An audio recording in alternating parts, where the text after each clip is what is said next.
Prisons in North Korea, often referred to by Western media and critics as North Korean gulags, have conditions that are unsanitary, life-threatening, and are comparable to historical concentration camps.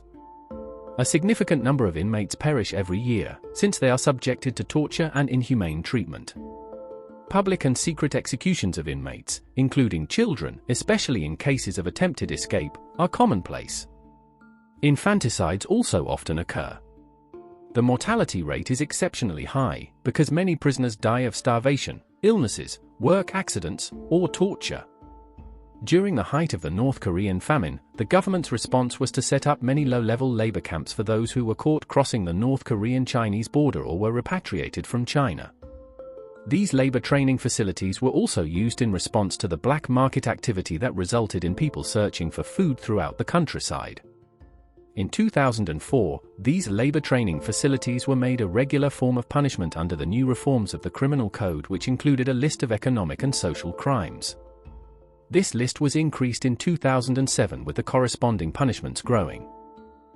The DPRK government denies all allegations of human rights violations in prison camps, claiming that this is prohibited by criminal procedure law, but former prisoners testify that there are completely different rules in the prison camps.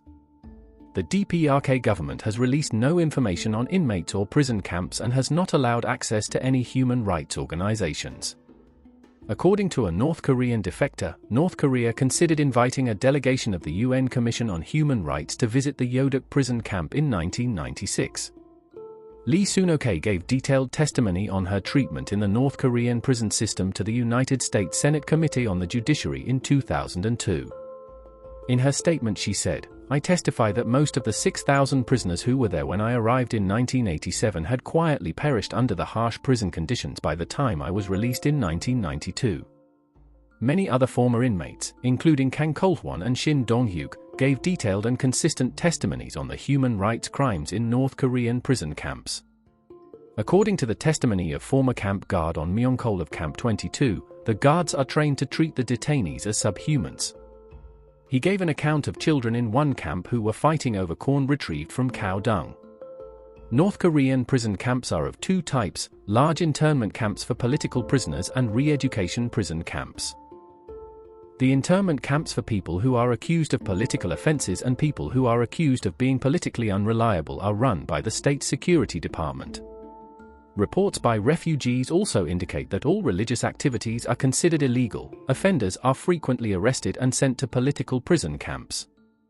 Refugees reported that people were subjected to arrests and disappearances for owning Bibles. Political prisoners were historically subjected to the family responsibility principle, in which the immediate family members of convicted political criminals were also regarded as political criminals and interned. However, in 1994 the family responsibility principle was limited to cases of crimes perceived by the government to be especially severe, such as writing anti-government graffiti, which represented a substantial improvement by North Korean standards. It has been estimated that a quarter of its population, of which millions of people are still political prisoners, 1/3 of them are children, and they are routinely forced to perform slave labor, tortured, and raped. According to satellite imagery and the testimonies of defectors, including testimonies by former prison guards, these human rights violations continue unabated. According to former guards who have defected from North Korea, in the event of the Kim family regime's collapse or in the event of another crisis in North Korea, they were ordered to kill all political prisoners.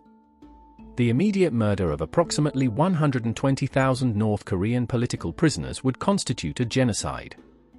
The internment camps are located in central and northeastern North Korea. They consist of many prison labor colonies in secluded mountain valleys, completely isolated from the outside world.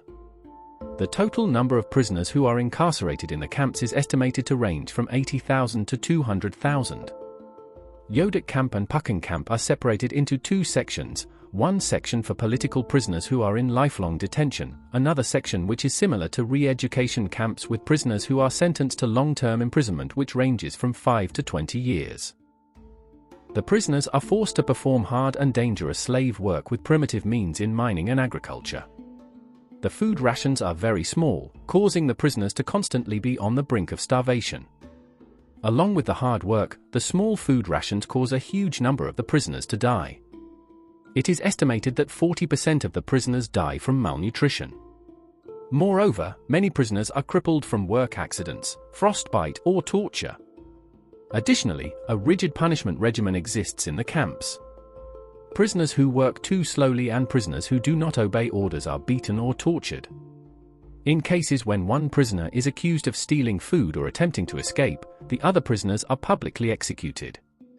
Initially, there were around 12 political prison camps, but some of them were merged or closed.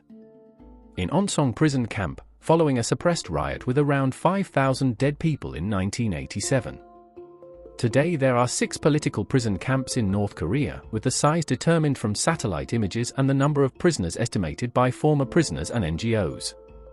Most of the camps are documented in testimonies of former prisoners and, for all of them, coordinates and satellite images are available.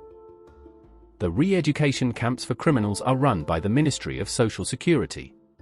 There is a fluent passage between common crimes and political crimes, as people who get on the bad side of influential party members are often denounced on false accusations.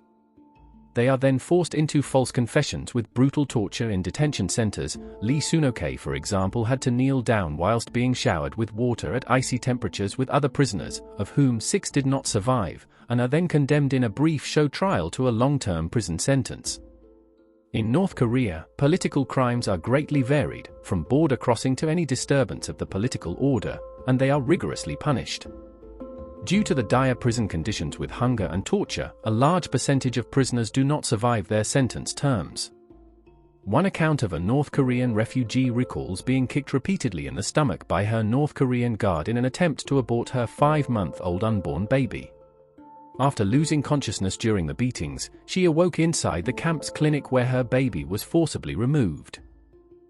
The re-education camps are large prison building complexes surrounded by high walls.